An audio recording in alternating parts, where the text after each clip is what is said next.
Welcome to episode 31 of the Barely Onside Podcast with your host, Jonny G and Pelly. How you doing, man? I'm doing good, brother. I'm a little sick, coughing, sneezing, fever, aches and pains. But hey, I'm here with my boy. How are you, man? Oh, pleasant. I'm doing real good. A real good night for being a Habs fan. Really excited about the night. Exactly how I thought it was going to go. Yeah. It's kind of true. But we'll get to that because obviously Montreal loses 6-4 to the Flyers tonight. But before we get into that, John Tortorella, fired, canned. Goodbye, JT. You're done. You're done. Felicia. You know what, Pelly? You broke the news to me. You broke the news this morning when I was at work. And you know what? I was kind of devastated. I was a little worried at that point because every time a team fires their coach, they go on to win a game or two, maybe three. They get a heater. Yeah. So I was worried. I was extremely worried that Montreal was going to fall victim to that. And they did. But first, what do you think, man? Are you happy? Are you happy that John Tortorella got fired? I was a little bit shocked. Am I happy? You know what? I thought they could have waited till the end of the season. There's 9 games left. But it's kind of like a catch-22 because I think the other perspective is that you can now see how is this team going to play the next 9 games with maybe the problem being gone. You might have Matvei playing better. I think Cam York was still benched for this game. So that's another thing we should talk about. I'll look into the minutes on that. But I don't know. It seemed Coots, Konechny, and Matvei were just rolling tonight. But I am happy that he's not there. I think it's gonna let Bradshaw maybe take care of things for a bit, but new blood is good, man. And I think it's time to see what's gonna happen. So, but to be honest, I was planning on us losing to you, and all I wanted was Matvei to get a hat trick, and he came so close, John, not once but twice, because he had that goal taken away. And then he misses and hits the fucking post. A beautiful feed from TK, and he hits the post. But hey, that was wild. 3 points. He's 2 points behind Lane Hudson at 54 points, with your boy at 56 points. It's impressive, both kids. He's past Celebrini. But That's huge. It's good for all the kids, man. It's good for him. So, yeah. But yeah, I'm excited, John. I am sad that we lost, though, because I'm cheering for your team to make playoffs. That you won. So, sad that you won. I'm sad that you lost. We're in this together. We lost. Yeah, we should have lost. Me and we you, should have lost. If you had that Jack-Eye jersey lost in Alberta, I'd be wearing that right now. That's true. Okay. Support. You're going to come visit soon, so you can take it with you. Hey, yeah, but John, we were supposed to be at this game. We were supposed to be at this game in Philly. We were. But we said, you know what? With the dollar, everything, how Philly's been playing poorly. Yeah. The Trump stuff, the 51st state stuff. Yeah. It was a perfect storm, right? A perfect storm. We got to support local. Support our country, Canada, baby. So, yeah. But, yeah, back to John Tortorella just quickly. JT. Yeah. Obviously, yeah, every time a coach gets fired, it kind of sparks change. It sparks like this new excitement, some change. So, I mean, I'm sure it's exciting for Philadelphia Flyer fans. I mean, so many people defended this guy, right? Like, oh, yes, he cares about the players and he's doing what's best for Matvei and all this bullshit, honestly. And that's what it is. It's bullshit. Matvei, and like we said last pod, if Matvei had a coach that actually let him play, that didn't scratch him after he made a mistake, then maybe he would have more than 54 points. Maybe he would be a point per game player because this kid obviously has the talent, right? But when you're constantly being like forced defense, forced all these things that you're not particularly good at or great at, then man, it probably takes a toll on you. Mm-hmm. But it's funny though. The first game that John Tortorella is gone is 2 goals, almost 3, almost 4, 3 points, 4 points, whatever it was, takes off. And like, don't be surprised if Matvei goes on a stretch where he's like just racking up points, man. He might end up leading rookies in scoring. He could. And I'm excited for that, John. Same for Luchenko. I think Jet Luchenko is heading to the Phantoms. Maybe he'll come to the Flyers and then go to the Phantoms. I don't know, but let's hope. There's hope. Yeah, if he's going there, maybe he gets called up for another game or two, right? Like, why not? Why not? Hey, why not? Things are looking up. Things are looking up, John. Things are looking up. Yeah, hey. You know what? Did you see? Yeah. I mean, the writing was on the wall for Torts, man. Lately, he's been pretty 1 vocal. and 9. Yeah, pretty vocal too, like of how disappointed he is in the media, and just kind of how he doesn't want to coach this type of team. And yeah, so hey, let's talk about that. So, no, I heard, was it yesterday or was it the post game against Toronto when it was post game Toronto. I didn't read that, but I heard it was something along the lines of he didn't want to coach the team if they're playing like this. Is that how it was? Yeah, basically this is not the kind of team he wants to coach, because he wants to coach a competitive team. He's not ready to coach, or he doesn't want to coach a team that's like this bad, basically. Wow. Something like that. So basically F you to Philly fans. Yeah, it was kind of a weird thing to say, man. And Danny Briere said it wasn't just that. He said there's been a kind of accumulation of things that he said, and that just kind of, they said and the record. And the record, right? Just everything, right? Like, this is not where he wanted to be. Danny Briere said that like he expected for this year to be a tough year, but he said that John Tortorella didn't. I don't think he realized. He said he didn't realize how tough of a year it was going to be. So, whatever. I mean, but yeah, we got work to do. We need a goal. There's lots of work to do. We got the worst goaltending in the league at 871. That's the lowest save percentage overall in the NHL.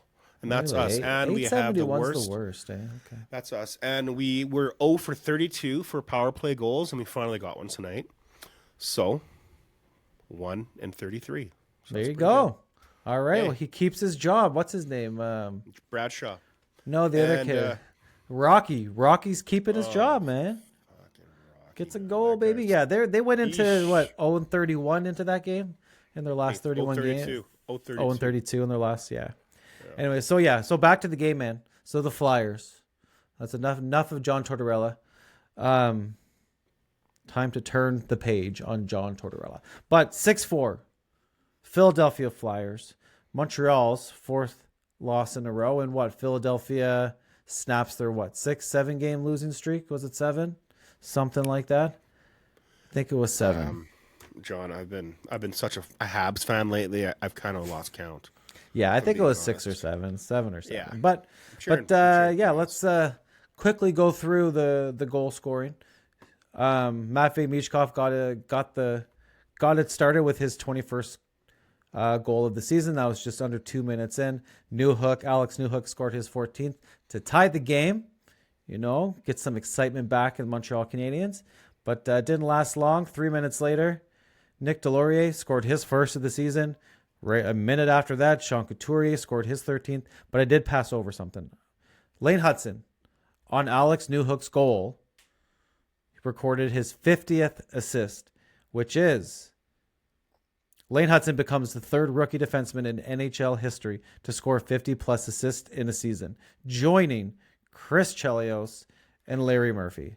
So that's good company. A really that's amazing. Good company. That's amazing. It is. That's huge. Really that's huge. And he's 20 years old? 20.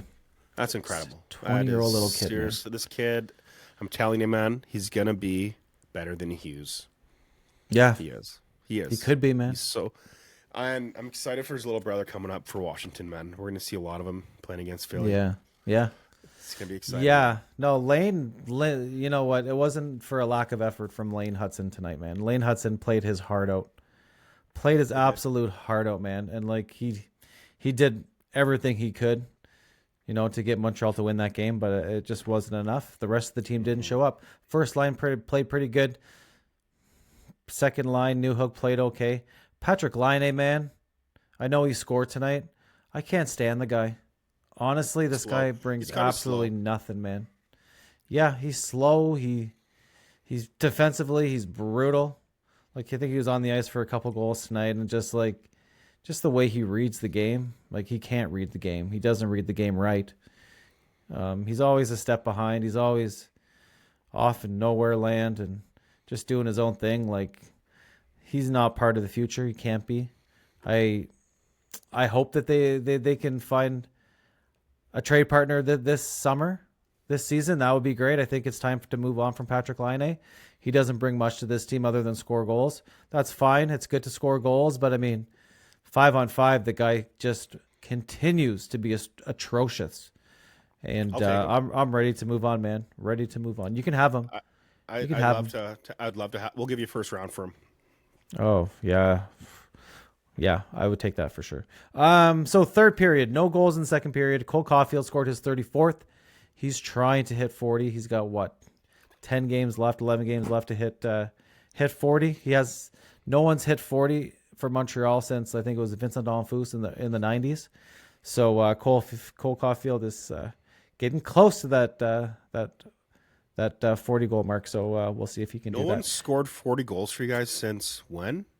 Early 90s or mid 1990s, something like that. Vincent D'Onfoos. Yeah.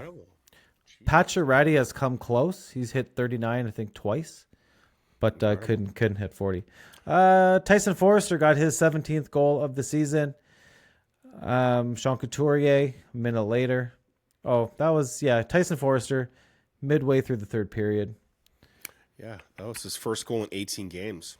Oh, it was 17 goals for the season, but yeah. So that was kind of the nail in the coffin a little bit. Sean Couturier scored, which he had a good game. Yeah, he did have a good game, right? He played well. Yeah. Yes. And Cam York didn't play at all today. He sat on the bench dressed the whole game, and he also played 3 minutes and 50 seconds against Toronto.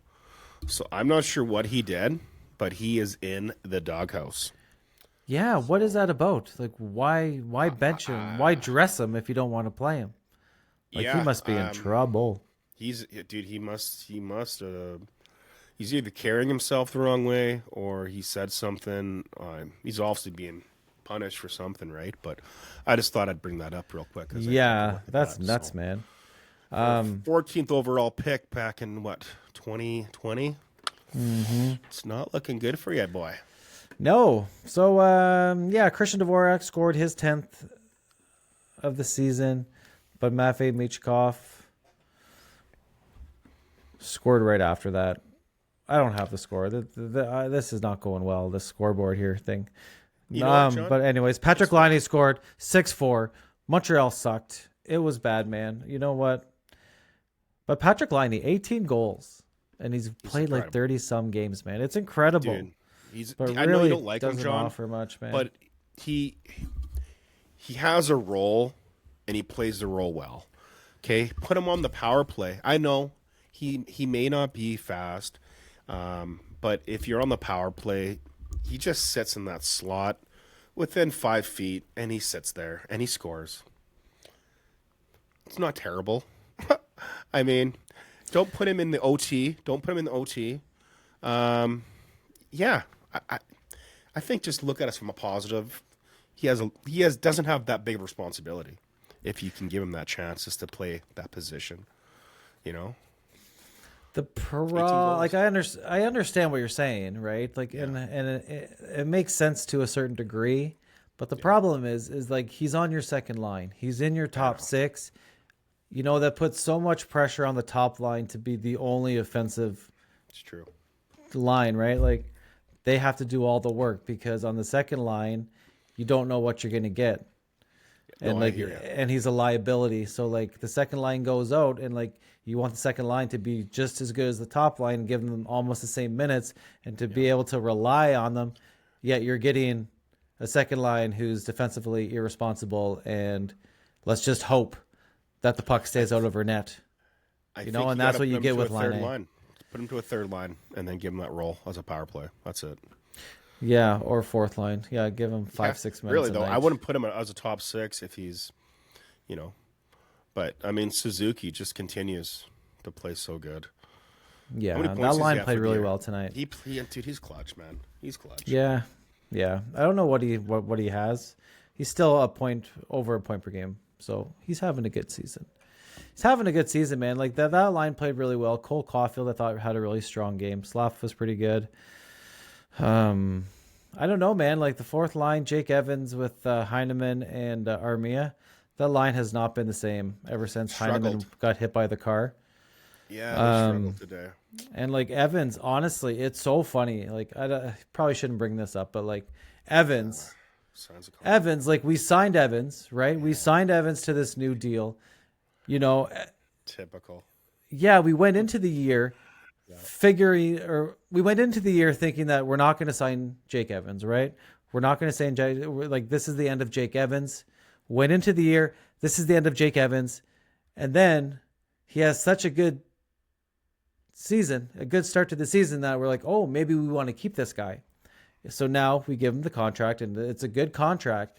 But then all of a sudden, now we're seeing Jake Evans, like the Jake Evans who disappears for 30, 40 games, who doesn't score a goal in 30, 40 games. Like, when's the last time this guy scored? I can't even remember. It's been forever. So, like, was it a good signing? Should we have signed Jake Evans? Maybe not. It looked good when he was on fire.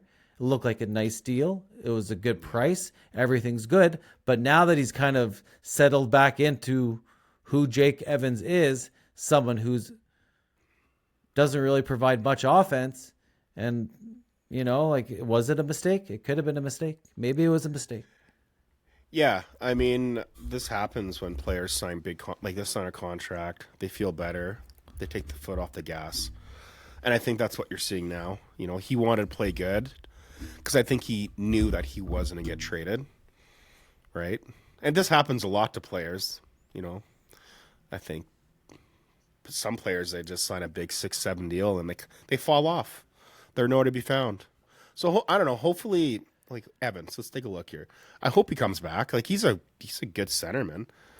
Yeah, so he's 31 points, 12 goals, 19 assists. He hasn't had a point in. Oh no, sorry. He had 2 points in against Ottawa on the 18th. That's it. How many goals does he have? 0. 0 in the past. 2 assists in 5 games, and he's been -3, -4. He's -4 for 2 games, and then he's got +2 for the 2 assists. I mean, It's not terrible. He's playing, probably 15 minutes, 14 minutes ice time. So, yeah. Not terrible. So, I mean, his production's gone down. He hasn't scored in forever. And yeah. I mean, he's a good hockey player to have, but is he going to be taking someone's spot? You know what I mean? Like, do we have someone in the pipeline who could have potentially taken Jake Evans' spot? And like, obviously Jake Evans pretty reliable, but at the same time, I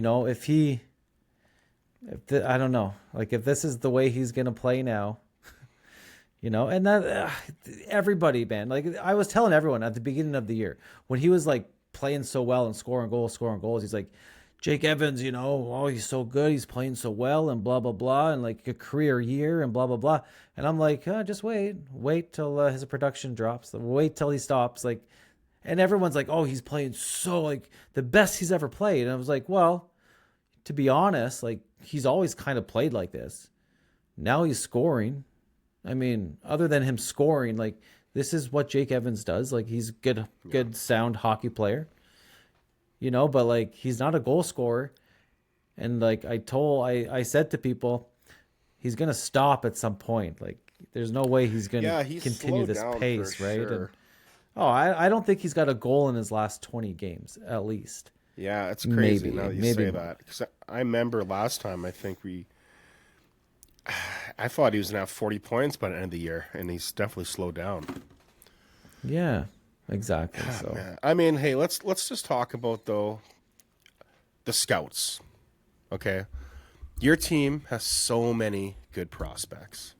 So many, right? You guys have a problem next year to figure out who's coming up, who's staying around. Like, you have so many good defensemen. You got some good prospects, Florian Jackeye. You got, is it Luke Tuck? Luke Tuck? yep. Yeah, no, he had it the first time. Yeah, Luke. Yeah, man. And the Flyers organization. What are they doing? Like, I think they need to buy your scout and get him to move to Philly to do their job because, man, look what you guys have waiting for you. Like, we have no one that is, like, worth, like, ooh, ah. No one. It's shit. It is awful. Like, these guys should all be fired, along with Rocky Thompson. Bradshaw can stay. I think he's cool.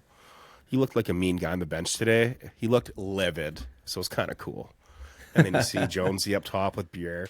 But, man, I'm actually concerned for the scouts. Like, what are they doing? Who are you looking at? Like, I think they should clean house, the whole house.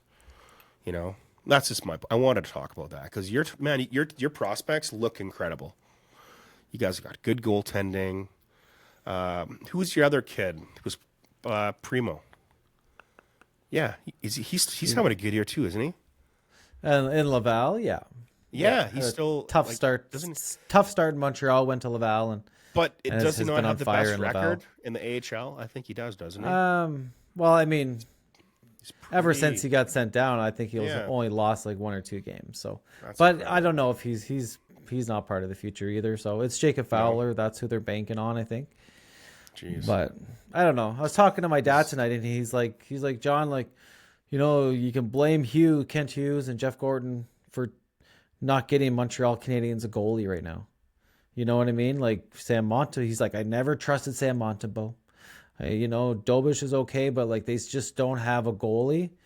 But I'm like, Dad, I don't think that Montreal, like management wise, they didn't expect Montreal to be in this position, right? Like, no, they didn't. If they were legitimately looking to make playoffs this year, then maybe they would have addressed the goalie situation. Maybe they would have given a contract to a veteran, to, you know, someone a little older with more experience. You know what I mean? But they wanted to go with the young guys to see what they had, see how this young team is going to play, and whatever, right? And then in a few years, when the rebuild is officially over, they're hoping to have Jacob Fowler in net. You know, all the young guys start to blossom, and like you know, then you have your team. So it's just like Montreal is overachieving this year, right? Like they're not ready for this, and you can kind of tell tonight that they're not ready to make that jump quite yet. They're close, but they're just missing that something because they've hit a mental block. You know, that's the problem. They exerted so much energy after the Four Nations break to go on a streak and to get back in the race, get back in a playoff spot. But I think it was just too much for them. Now they're just starting to slide. And I don't know. I don't know if they have enough time to like right the ship. I don't know how bad it's going to get. Yeah. And if they can turn it around, because they don't have that Four Nations break anymore. They don't have a break. So they got to right the ship, you know, throughout this. I mean, you're 3-3-4. It's not terrible. You're on your second loss in a row. That's in our last 10. Yeah. You've had 2 points won with those overtime losses. You're playing Carolina tomorrow, and they're 8-2. So they're pretty hot. But hey, you beat them 4-0 back in February. So hey, maybe they can go in, get that W, that confidence that they need, and get back in it, man. I'm hoping. I'm rooting for you, man. Let's go. Yeah, but I know. I'm with your dad. I do feel. I think you're right. You said the points about. I don't think they expected the Habs to be where they are right now. You know, they were supposed to be maybe here. They didn't think they needed an elite goaltender. but it is going to be an issue if you're already at this stage. You're ahead of the curve, which is great. You're getting Ivan Demidov. You're getting Reinbacher. You're going to need an elite goaltender next year. No questions. That's my thoughts. I'll take Dobich. We need a goalie. We need a backup goalie and a goalie. Yeah, I don't think you need Dobich. Well, we need someone, man. Dobich but dude, I think you're right, man. I think you're right, because the worst thing that they could do is like have like 3/4 of the group be ready to take a next step, and then just have so many holes that you actually take a step backwards.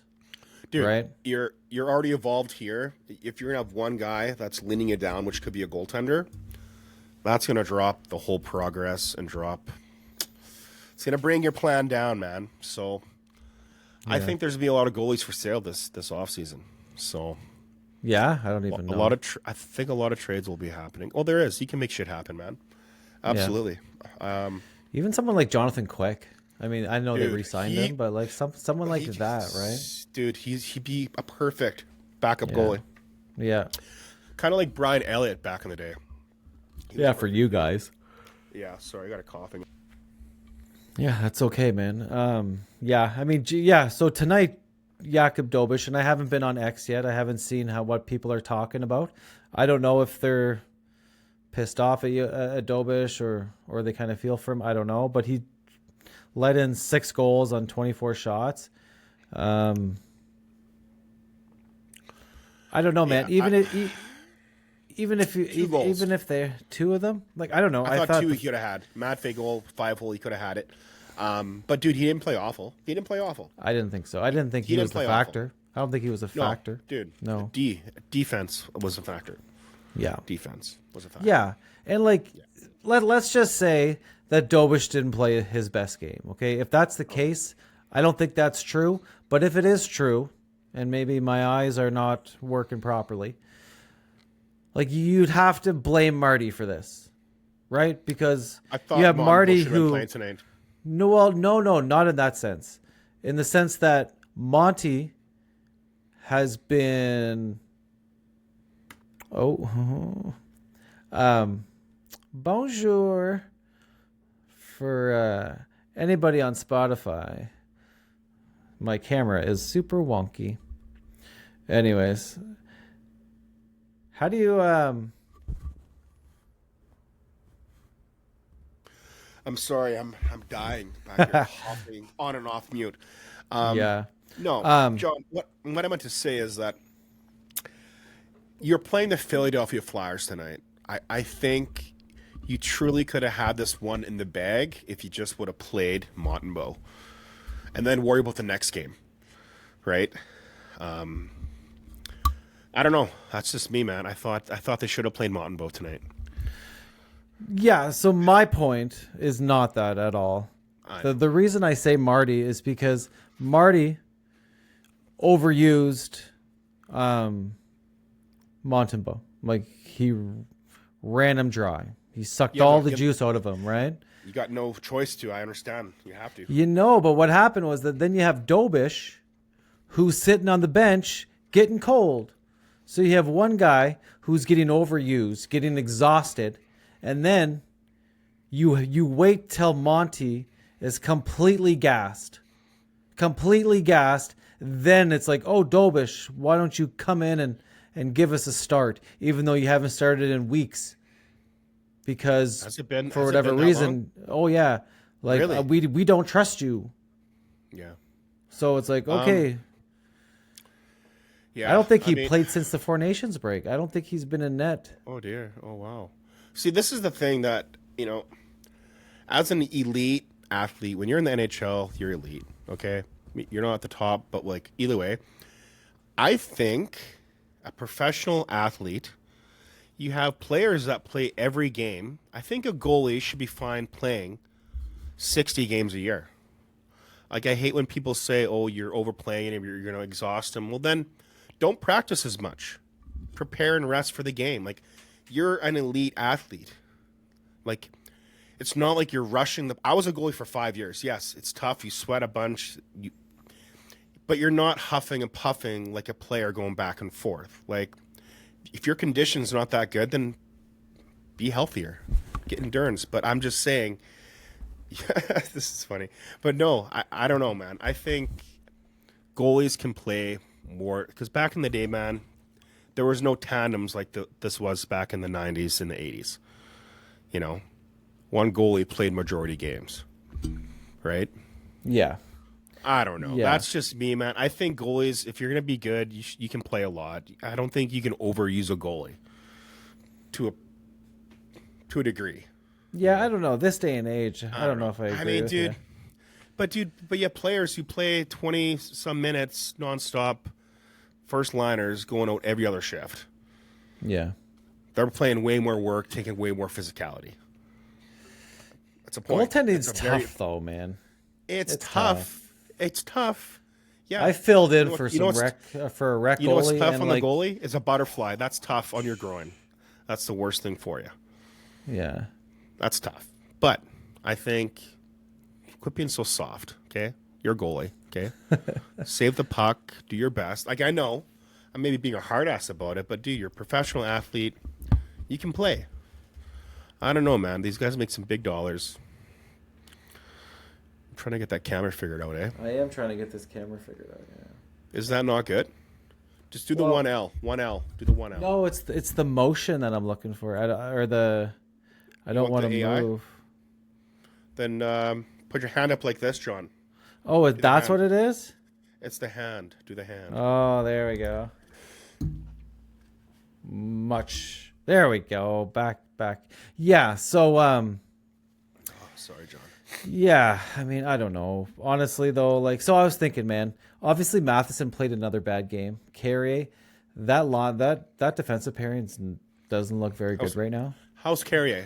How's he been playing? That's 2 bad games in a row for both of them. And I'm starting to think, though, if Goulet comes back, there's been so many questions about who's going out. Is it Struble? Is it Arbor Jacki? Is it David Savard? I believe it should be Mike Matheson. He's playing brutal right now. Absolutely brutal. If I'm going to make a move on that blue line, I am putting Goulet in and taking Matheson out. Done.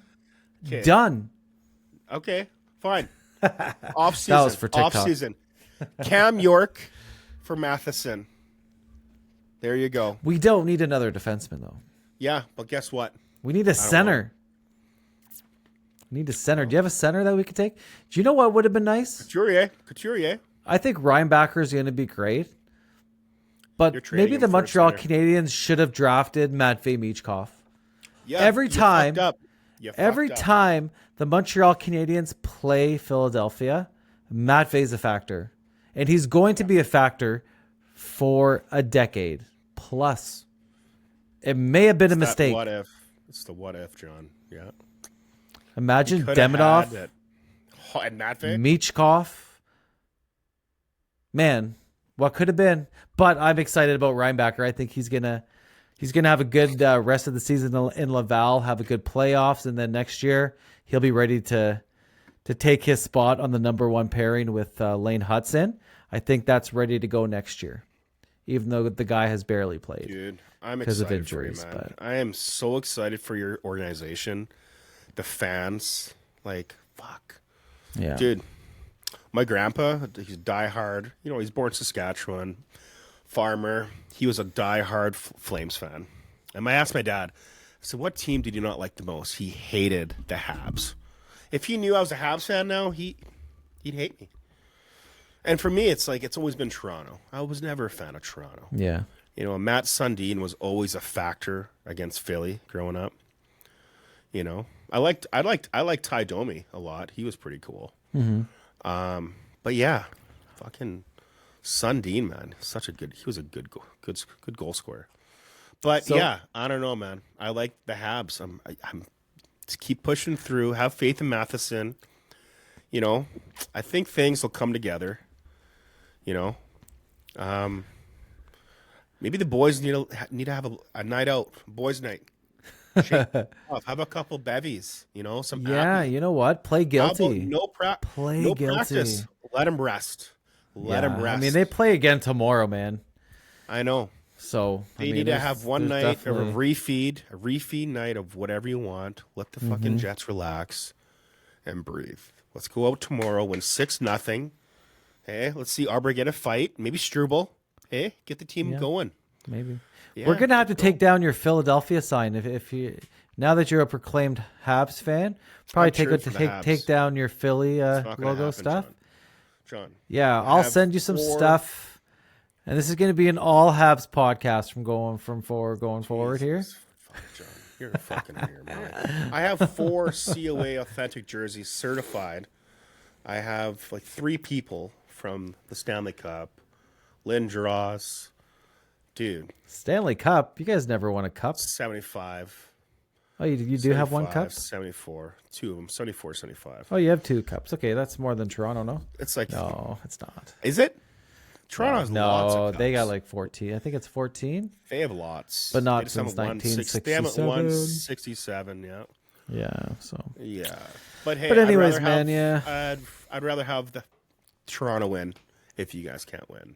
Boo. Ottawa won tonight. They beat Detroit, I believe, right? That was a huge game. And did St. Louis lose? I didn't actually confirm They were losing 2-0. Let's take a look here. Ooh. Let's take a look. Oh, boy. 1-1. 8-0 for the man. Dude. Fuck. Dude, the Blues won 3-2. Are you kidding me? Oh. They're not going away, man. Lost. Look at that, Capitals man. Lost 2-4. Yeah. 8-0 for the Lightning. 4-3 for the Wings. 7-3 for the Penguin or for Buffalo, and 1-1 Leafs and Sharks. Yeah, Detroit got close, man. Detroit came back. They were down at 3-0 at one point and ended up losing 4-3. So, but yeah, it's funny though. I reference my dad, but he's telling me, he's like, good man. You know what? It's okay. It's okay that we lost. You know, all the other teams lost tonight too. We're still in the playoffs. And I'm like, man, doesn't matter. Like, what? Are we going to sit here and hope that every team loses until the end of the season so we don't have to win another game and we stay in the playoffs? Like, come on. Well, we obviously need to win some games. Your dad's looking at a glass half full. You're looking at it as a glass half empty, John. Look. Just have a little more optimism. The new game tomorrow. You now have how many games left? 11? 11 games left. If you can win 6 out of those 11, I think you guys are having in. What happens if we win 2? I don't know. I think you might be losing. We're done. But what happens? Like, I mean, we lose to Carolina. Yeah. We lose to Florida. Here, hold on. We got Carolina, Florida, and Florida the next 3 games. Like, do I like our chances? Not the way we're playing. That's the thing, man. Like, I don't mind losing to Philly. I don't. If we're playing well and we're coming in on a 3-game winning streak or whatever, like, but the fact that we were coming in on a losing streak and like we were playing one of the worst teams in the NHL and we needed this win desperately and we lay an egg. We didn't lay an egg. Because we scored some goals, but all right, hear me. Let's fucking cook here. All right, so I pulled up your schedule. Okay, you play Carolina, you play Florida, you play Boston, you play Philly, you play Nashville, you play Detroit, and is that it? No, there's one more. And now we go into April. Okay, let's take a look at April. And then you have Senators, Toronto, Blackhawks, and Hurricanes. So Chicago, 1. Nashville, 1. Detroit, 1. Philly, let's hope you guys beat Philly, so that's 5. Boston, 6. I think you can beat Boston, that's 6. And then going back to March. Yeah, fuck, you got some tough matches. But you can't say that we're going to beat Philly and that we're going to beat Chicago and we're going to beat these teams when we couldn't beat Philly tonight. But you guys beat Carolina 4-0 last month. No, that was over a month ago. A lot has changed. Yeah, it doesn't. Hey, I don't know. Like, honestly, you're right, though, man. You're right. Let's go, man. You're right. You guys can do it. You're right. You know what? At the end of the day, tomorrow's a new day. Hey, I can't. I was really hoping. I can't even say. I was hoping. hoping. I know. I hope. I just wanted Matt to get a hat trick tonight. My prediction was 7-6 for the Habs. It was close. 6-4. Philly did their part. Matvei almost did his part. Montreal did not do their part. You were supposed to score 2 more goals and then win in overtime. This what drives me crazy too. Like, I'm watching the first period, I'm watching the second period. I'm like, Montreal at some point are going to explode here. Like, I don't feel like Philly's coming on to a point where we can't stop them. I feel like we were creating chances. We were missing the net. Like, couldn't hit the net for the life of us. So I don't know. But anyways, man, I don't know. It's getting late. I think that does it for another episode of the Barely Onside Podcast. Thanks for listening, watching. Please follow us on Facebook and TikTok at Barely Onside Podcast. And don't forget to subscribe to our YouTube channel. We need some more subscribers. We're about to hit 200. We need more. Okay? We need more. Hey, we just hit 1,000 on TikTok. Exactly. Yeah. Hey, let's go. Thank you. That's exciting. Fans. Thank you, everyone, people. for that. That's awesome. That was a big milestone. Super happy about Appreciate that. it. Really and you can also listen to us on Spotify. Spotify.